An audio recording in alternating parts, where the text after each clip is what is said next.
You know, I've been reading a lot about the back and forth in Washington and in Albany about the changes to SNAP or food stamps. I've also been fortunate enough to meet so many SNAP recipients and tell their stories, hear what they're going through as they struggle with lower monthly benefits, and see how hard it is to make ends meet. We begin the show with one of these up close and personal stories. Why these didn't last. You have to wonder how many seniors are living out their twilight years like Shyla Boyd in the Bronx. I've been fortunate enough to have some friends who contributed food. An 81-year-old single divorcee with no kids, no family support system, surviving on Social Security, and now a drastically reduced monthly check from SNAP, commonly referred to as food stamps. Shyla, even with a lot of help, is still barely making ends meet. What percentage of everything that's in your fridge and everything that's in your cabinets would you say has been donated to you? All this has been donated. It wasn't always like this. Up until February of this year, Shyla's SNAP benefits amounted to $298 a month, enough, she says, to handle a modest grocery bill. What did dinner used to look like? Chicken, vegetables, sweet potatoes, you know, just a well-rounded meal. A well-rounded meal. But then in March, Shyla's SNAP benefits underwent a budget recalculation that specifically used her gross Social Security benefit, not the lower net amount she actually received into her bank account every month. The result? I received benefits and I was told it was going to be $24 a month. From $298. I can't buy nutritious food. Who lives on $24 a month? Shyla says these days, I need more money to eat. Her dinners are not what they used to be. I'm working on it. Are there some nights that you have been skipping dinner? Yeah. I mean, Shyla, I'm listening to you, and if I'm being honest, it just breaks my heart to hear you saying that you're skipping meals because you feel like you have to. Well, you adjust, you know, and if you have to maintain, you have to feel strong inside. And you have to be able to make the adjustments. What Shyla is going through is not unique, as Pix 11 has been reporting for the better part of a year now. Under the watch of the Trump administration, there have been several changes to the federally funded SNAP program.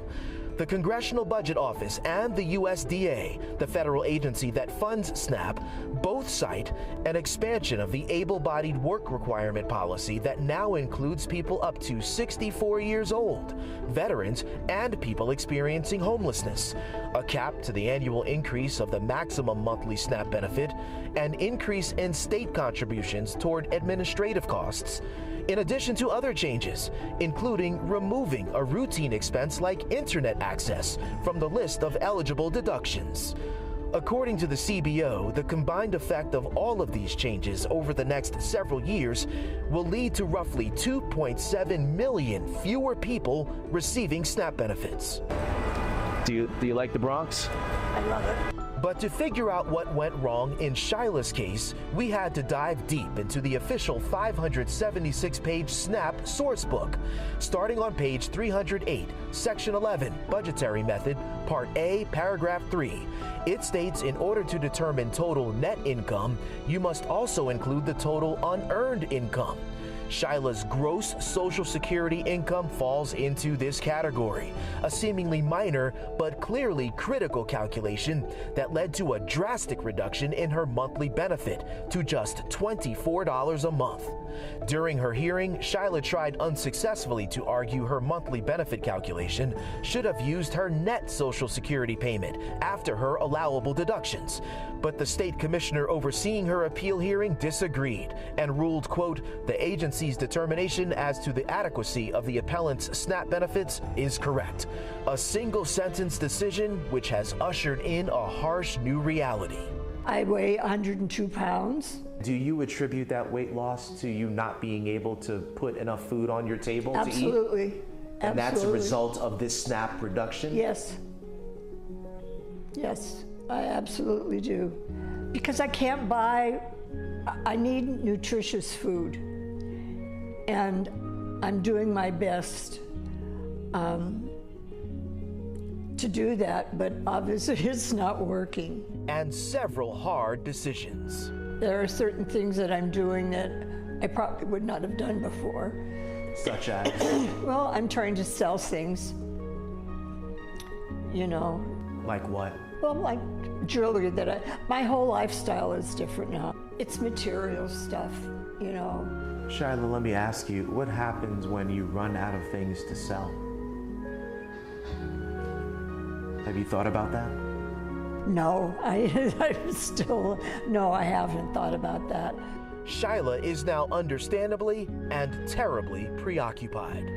I spend most of my day trying to find a way to get money, to sell things. You know, you work hard all your life. And this is it's a slap in the face.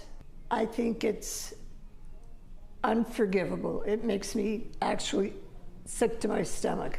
Sick, but not discouraged enough to the point where she's giving up. Did you ever think that you would be at this point in your life, No. 81 years old, retired, trying to scramble to find food to eat? No, I always played by the rules, and I'm sure a lot of other people are in the same boat. I consider myself lucky in a lot of ways because I'm able to speak to you, Jay, you know, and to let people know how it's affecting me and everybody else.